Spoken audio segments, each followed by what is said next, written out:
Dans cette vidéo, je vais te parler d'une grosse erreur que je fais probablement quant à la répartition géographique de mes investissements, et d'ailleurs peut-être que toi également tu es confronté à cette problématique.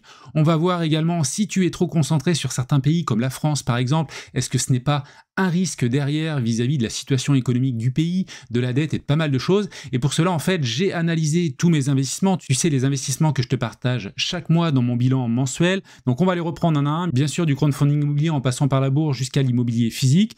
Et c'est ce que j'ai fait, voilà, dans ce tableau. J'ai repris tous mes investissements et en face, j'ai mis donc le pays correspondant, le continent et également, on regardera ça aussi sous l'angle de la monnaie, l'euro, le dollar ou éventuellement d'autres monnaies.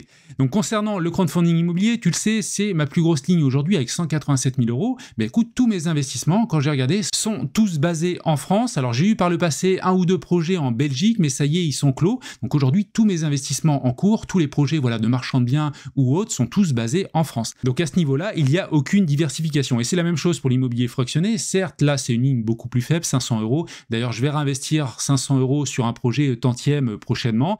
Mais c'est encore en France. Là, ça sera à Bordeaux. Donc là aussi, aucune diversification géographique, c'est uniquement dans mon pays, donc la France. Après, j'ai de la diversification qui arrive sur le crowdlending, tu le sais, depuis 2024. J'investis de plus en plus sur le crowdlending, c'est vraiment un investissement qui me paraît très intéressant aujourd'hui. D'ailleurs, si ça t'intéresse, bah, écoute, je te mettrai un petit lien en description qui te permettra d'accéder à cette page, et là, tu retrouveras tous les liens affiliés qui permettent d'obtenir certains bonus sur ces plateforme. Et donc, ce que je voulais te dire vis-à-vis de cela, c'est que bon, je suis investi sur bien prêté, là c'est du crowd factoring, crowd lending, là tout est investi en France, donc j'ai une ligne à 15 000 euros. Par contre, tout le reste est très diversifié, donc je suis à quasiment 46 000 euros, et là je vais investir dans divers pays. Par exemple, sur Debitum, là je suis en Lettonie, Esketit, donc là il y a 3 pays différents avec une belle ligne en Espagne, donc ça c'est toujours intéressant de diversifier, d'aller dans d'autres pays européens. Income Marketplace, donc Lettonie, Lituanie. Peerberry, une plateforme vraiment que j'aime beaucoup avec une belle diversification parce que là je vais aller sur d'autres continents, notamment l'Afrique du Sud avec une petite ligne à 2453 euros, le Kazakhstan, le Kenya, donc tu vois même en Afrique, la Lituanie, le Mexique, la Moldavie, Philippines également, donc des pays en Asie, la République tchèque, donc tu vois une belle diversification sur cette plateforme, surtout que c'est aussi une plateforme qui a une très belle image et qui est vraiment sérieuse. Concernant Robocash, bah là on est en Asie, donc Philippines et Singapour, et enfin Swapper, donc Swapper te permet d'investir dans les sociétés de prêt qui vont derrière octroyer des prêts, notamment en Roumanie. Je crois qu'il y a également la Pologne et l'Espagne. Néanmoins, sur la plateforme, vis-à-vis des prêts sur lesquels je suis, à hauteur de 10 000 euros, bah écoute, j'ai pas réussi à trouver l'information de savoir sur quel pays ils étaient positionnés. Mais comme tu le vois, voilà une belle diversification au-delà de Bien Prêté, qui est une plateforme française. Les autres plateformes, ce sont des plateformes donc étrangères et qui vont te permettre d'investir sur d'autres pays. Certains pays peuvent faire peur au premier abord, mais aujourd'hui, moi, vu le turnover et le remboursement des prêts rapidement, bah écoute, je suis très content d'avoir cette diversification-là. Et puis, même si ça peut faire peur au premier abord, est-ce qu'aujourd'hui, investir en 2025 en France n'est pas plus risqué, par exemple, comme investir sur d'autres pays comme la Lettonie, le Mexique ou même l'Espagne, l'Espagne qui est dans une meilleure dynamique économique que la France? Bah écoute, la question se pose clairement et c'est pourquoi aussi je fais cette vidéo, pour t'amener à te poser ce genre de questions. Concernant mes autres investissements, bah écoute, j'ai les énergies renouvelables où là, je suis principalement basé en Espagne. Bon, bien sûr, c'est des toutes petites lignes, hein, 250 euros et en France, 110 euros.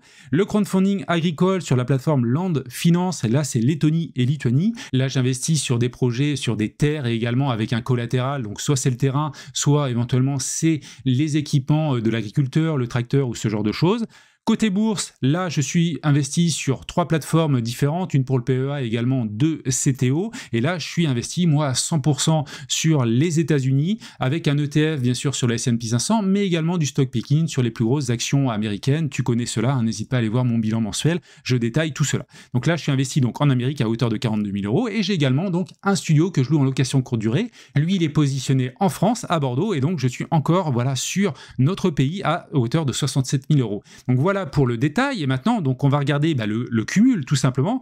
Et quand tu regardes le cumul par rapport à 361 000 euros donc investis, j'ai 271 000 euros investis donc en France, plus des 2/3.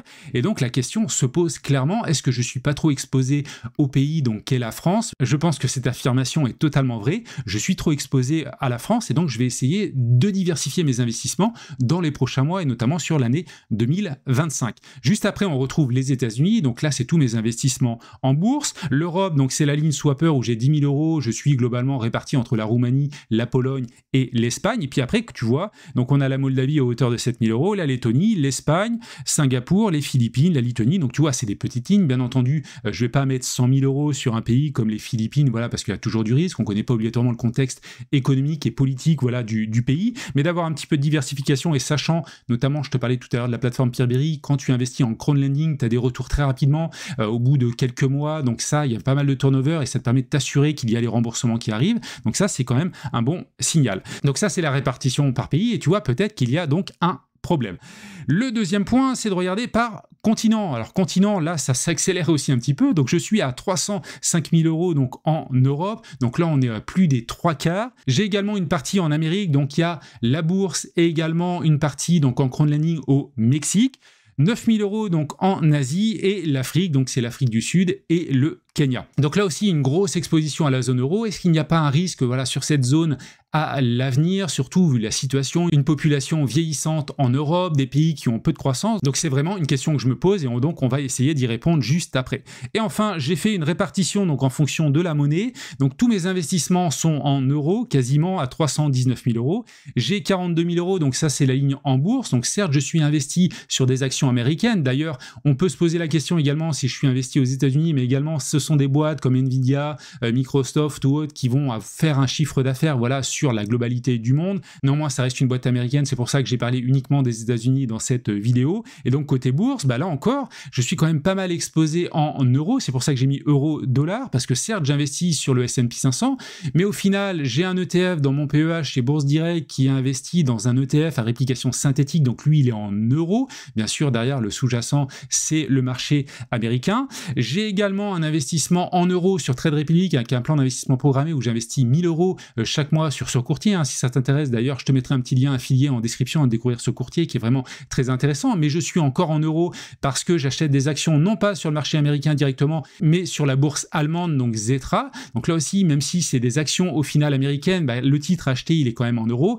Et j'ai quand même tout de même une ligne en dollars parce que j'investis également sur Interactive Brokers, un courtier très intéressant qui existe depuis globalement 40 ou 50 ans. Et ce courtier est pas mal parce que quand tu fais un virement en euros, là, tu vas convertir tes liquidités d'euros à dollars et tu peux avoir un compte en dollars et tes titres vont vraiment être achetés sur le marché américain, vont vraiment être en dollars, et là c'est pas mal je trouve comme diversification, et aujourd'hui d'ailleurs c'est la seule diversification que j'ai, voilà mon compte Interactive Broker qui me permet d'investir en dollars, parce que tout le reste est en euros.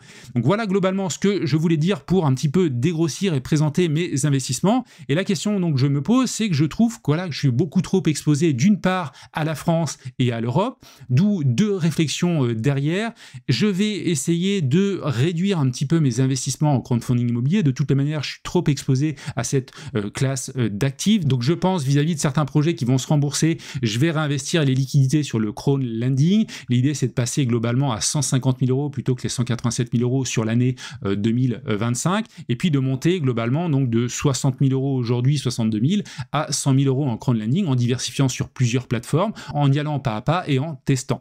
L'autre partie également que je vais probablement faire, c'est peut-être réduire un petit peu mon plan d'investissement programmé sur Trade Republic, le réduire de 1 000 € à 500 €, donc continuer cela, mais également peut-être envoyer les 500 € supplémentaires sur Interactive Broker pour toujours jouer cette carte de la diversification, aller acheter des titres donc en dollars directement sur le marché américain, ce qui me permettrait d'avoir une meilleure répartition. Donc voilà globalement les deux actions que je vais faire prochainement, parce que aussi ma réflexion globale, c'est de penser aussi que la France est en grande difficulté, bien sûr politique, mais également la dette, on a une dépense publique qui est énorme, une croissance qui est atone, également sur le marché européen, mais c'est la même chose sur le marché français, on a une population vieillissante, des retraites très conséquentes pour l'État avec la retraite par répartition, également moins d'actifs, le pays est clairement moins attractif pour les investisseurs, donc pour moi ça commence à me poser question, d'autant qu'on sait qu'on a une baisse de taux voilà, en début d'année 2025 de 0,25 points de base, donc ça devrait laisser une période propice pour les 6 prochains mois. Néanmoins, normalement en juin ou juillet, je ne sais plus exactement la date,